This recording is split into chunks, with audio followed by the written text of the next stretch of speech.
So today what I have? Today I have Mohan Rakesh, a well-known dramatist of India.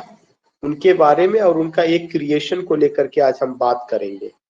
Mohan Rakesh was born on 8th January 1925, died in December 1972, was one of the pioneers of the नई कहानी, new story, जो नई उसके एक बड़े writer में या उस युग के एक बड़े writer, literary movement of the Hindi literature. 19 wrote the first modern Hindi play, उन्होंने हिंदी साहित्य का पहला मॉडल कब लिखा है, जो कि आषाढ़ पर काज लूंगा, जो कि यूनिवर्सिटी से बच्चों का भी फायदा होगा। बाद में इसे भी कवर कराएंगे। हीरो हिंदी प्ले, उन्होंने मॉडर्न हिंदी प्ले पहला लिया जिसका नाम वन डे इन आषाढ़, कब लिखा? 1958 में लिखा, विच बाय संगीत नाटक अकेदमी। He made significant contribution to the novel, short story, travelogue, criticism, memoir and drama. Mohan Rakesh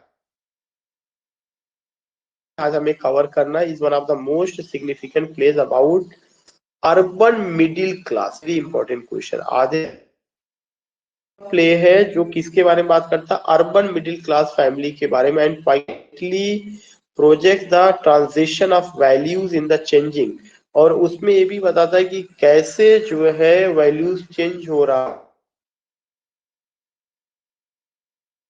है। He was awarded the संगीत नाटक अकेदमी अवार्ड इन 1968 में संगीत नाटक अकेदमी अवार्ड से सम्मानित किया गया। Again I like to repeat कि मोहन राकेश 1925 में पैदा हुए हैं, 1972 में उनकी मौत हुई है। एक पाइनियर राइटर है, नई कहानी, न्यू स्टोरी, जो मूवमेंट हिंदी लिटरेचर में चला था 50 के आसपास या 50 के दशक में, उसके हैं। उनका कुछ अपना प्ले आषाढ़ का एक दिन है जो 1958 में आया, और इसके अलावा उनका एक बहुत इंपॉर्टेंट प्ले आधे अधूरे है। ये सब चीजें, और खास करके आधे अधूरे किसके बारे में बताता है? अर्बन मिडिल क्लास फैमिली को लेकर के बताता है, जो उसमें वैल्यूज है, जो उसमें कस्टम्स, जो चेंज, तमाम तरह की चेंजेस आ रहे हैं, उसको लेकर के बात होती है। दूसरी शीट पर आप मोहन राकेश को देख सकते हैं। मदन मोहन गुगलानी, पूरा नाम मदन मोहन गुगलानी के नाम से पैदा हुए, हो सकता है मोहन राकेश बाद में उन्होंने टाइटल अडॉप्ट किया है। 8 जनवरी 1925 को अमृतसर पंजाब, मतलब अनडिवाइडेड इंडिया ड्यूरिंग ब्रिटिश राज। 1972 में मौत हुई है, 47 साल की उम्र में। नॉवलिस्ट एंड प्ले राइट रहे।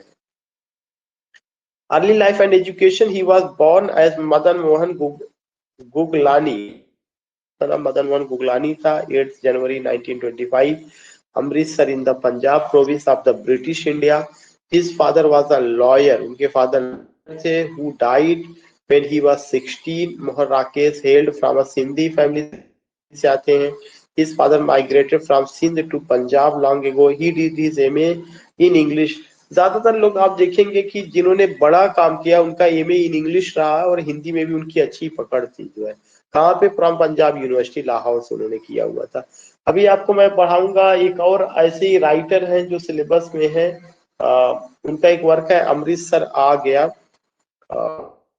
Something missing the name. वो जो है उनका भी आप देखेंगे तो MA इन इंग्लिश, उसके बाद बहुत सारा काम उन्होंने किया इन हिंदी में। जो तो एक बड़ा नाम Mohan Rakesh, he did MA in English and good job in Hindi. अब अगर और बात करेंगे तो जितना उधर की चीजें रही वही सारी चीजें यहाँ रही, कि उन्होंने उनका जो करियर था, अगर आप देखेंगे, he started his career as a postman at Dehradun. Dehradun में उन्होंने पोस्टमैन के रूप में अपनी नौकरी शुरू की थी 47 से लेकर के 49 तक। After that he shifted to Delhi but found a teaching job in Jalandhar Punjab for a short while. Subsequently he remained head of the Hindi department at DAV college. और इसके अलावा वो जो है हिंदी के हेड में DAV कॉलेज के, खासकर गुरु नानक देव यूनिवर्सिटी, कहाँ पर? गुरु नानक में, and taught Hindi at Bishop Cotton School, और उन्होंने हिंदी में Bishop Cotton School in Shimla for 2 years before coming back to teaching Jalandhar. In Shimla he had Ruskin own Bond, Ruskin Bond रहते थे शिमला में। रस्किन बॉन्ड वी नो की बड़ा नाम है इंग्लिश लिटरेचर में, चाहे वो चाइल्ड स्टोरीज का रहा हो या नेचर को लेकर के। देहरादून में तो उन्होंने पूरा उत्तराखंड में अपना लाइफ व्यतीत किया। Eventually, he resigned from his job in 1957 to write full time. He also briefly edited Hindi literary journal Sarika, बहुत इंपॉर्टेंट है। कब से कब तक? 62 से 63 तक। उन्होंने सारिका नाम की मैगजीन को क्या किया? एडिट किया, एक जर्नल निकाला। ये चीज ध्यान में रखना है। अपना उन्होंने करियर कैसे शुरू की? पोस्टमैन के रूप में। कहाँ पे? देहरादून में। उसके बाद जो है टीचर डीएवी कॉलेज में, वहां पे रहे। हिज नॉवेल्स आर अंधेरे बंद कमरे, क्लोज डार्क रूम्स। उसके बाद उनका दूसरा नावल है ना आला कल, the tomorrow that never comes. His play include Ashadh Ka Ek Din, one day in Ashadh 1958 में। Played a major role in reviving Hindi theatre in 1960 and Aadhe Adhure, the incomplete ones or halfway house. His debut play Ashadh Ka Ek दिन was first performed by Kolkata based।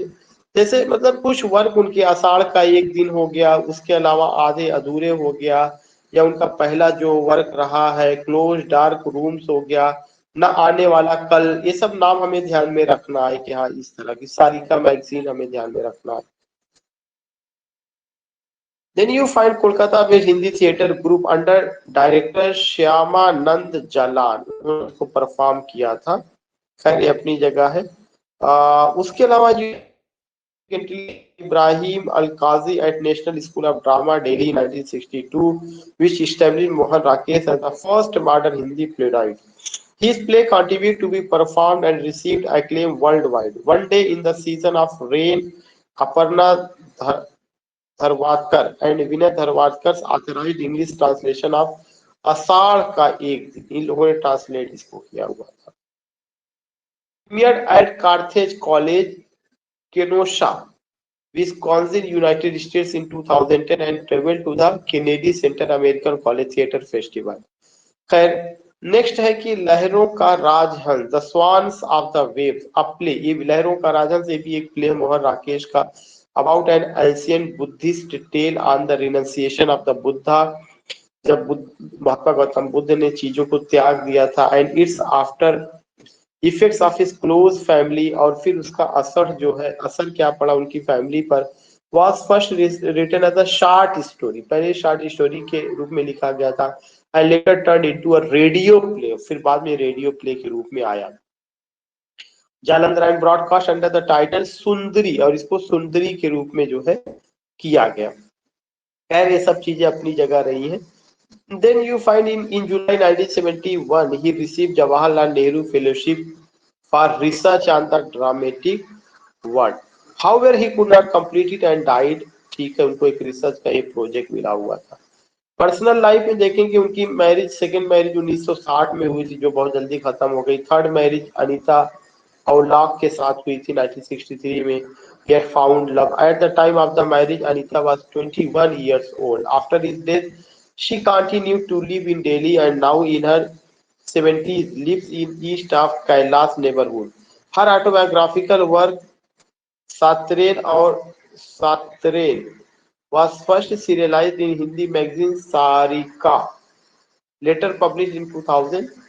Sarika बड़ी famous magazine रही, उसमें जिसका छपता था, जैसे हंस जो है मुंशी प्रेमचंद जी का रहा था, बाद में लोगों ने इसको कंटिन्यू अभी भी निकल रहा है, ऐसे ही सारिका थी। तो उनकी लाइफ भी बहुत अच्छी नहीं थी, 3 शादियां।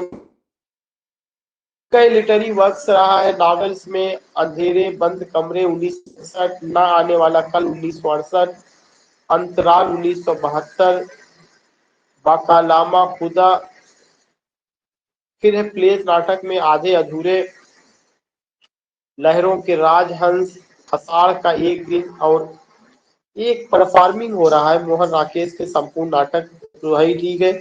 इसमें देखिए ये आधे अधूरे का परफॉर्मिंग चल रहा है, उसका एक पिक्चर लिया गया है। सो जो इतना सारा चीजें था एक बायोग्राफिकल स्टडी में, उनका ड्रामा, उनका नॉवेल, उनका कंट्रीब्यूशन, सारिका मैगजीन, उनकी पर्सनल लाइफ के साथ साथ आप कह सकते हैं उनका अपना जो जीवन था और कैसे जो है इंग्लिश से एमए एजुकेशन इंग्लिश में, फिर भी हिंदी में उन्होंने काफी अच्छा खासा काम किया। तो इतना सारा चीजें था। अभी आपको फिर इसके बाद ज्वाइन करना है तुरंत। हम लोग बात करेंगे उनका एक प्ले जो है, और उस प्ले का क्या नाम है, आधे अधूरे। तो चूंकि ये सेक्शन हमने अलग किया जानबूझ करके, अब कंटिन्यू करना मुझे लगता है कि ठीक नहीं होगा, वो प्ले को अलग हम, तो आप जो है फिर से तुरंत ज्वाइन कर